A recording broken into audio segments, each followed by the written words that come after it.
এক বনের মাধ্যমে একটা বাঘ এবং একটা শিয়াল বাস করত।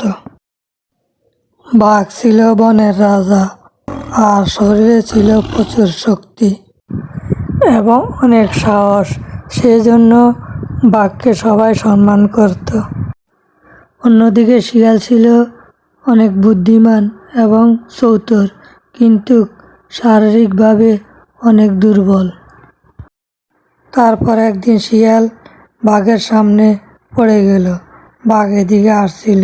শিয়াল বলে উঠল, আজ মনে আমার রক্ষা নাই।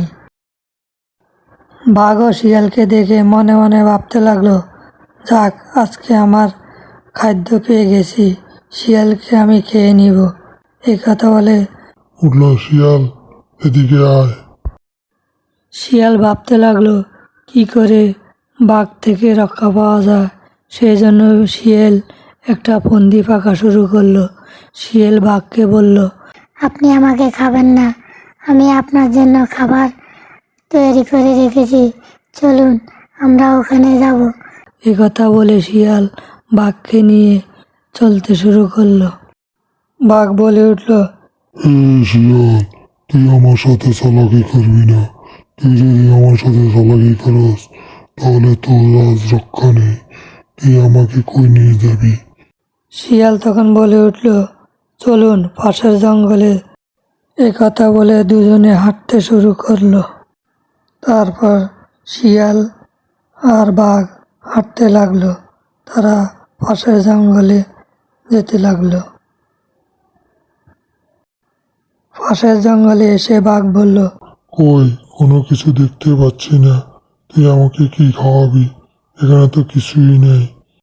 শিয়াল তখন বলে উঠল, আপনি চিন্তা করবেন না, আমি আপনার জন্য খাবারগুলো নিয়ে আসছি, আপনি এখানে একটু বিশ্রাম করুন। এ কথা বলে শিয়াল জঙ্গলের ভিতরের দিকে চলে গেল। বাঘ সেখানে দাঁড়িয়ে রইল। শিয়াল সেখান থেকে চলে গেল। তখন বাঘ শিয়ালের জন্য অপেক্ষা করতে লাগলো। শিয়াল তো আর এলো না। এভাবে সময় কেটে গেল। তখন বাঘ ভাবতেছে, শিয়াল আমাকে ধোঁকা দিয়েছে, আমি শিয়ালকে ধরতে পারলে মজা দেখাবো। বাঘ শিয়ালের জন্য আর অপেক্ষা না করে সেখান থেকে সে চলে গেল। বাঘ একদিন বনের ভিতর দিয়ে হাঁটতেছিল।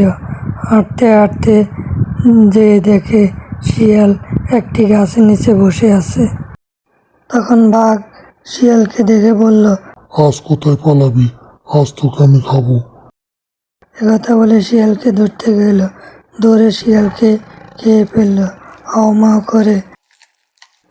বাঘ তখন আনন্দ ভোগ করলো, বলল, কি মজা, আজকে শিয়ালকে খেয়ে ফেললাম।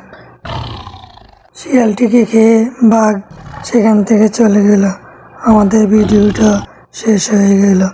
আমাদের ভিডিওটা আপনাদের কাছে যদি ভালো লাগে তাহলে একটা শেয়ার, একটা সাবস্ক্রাইব করে দিবেন।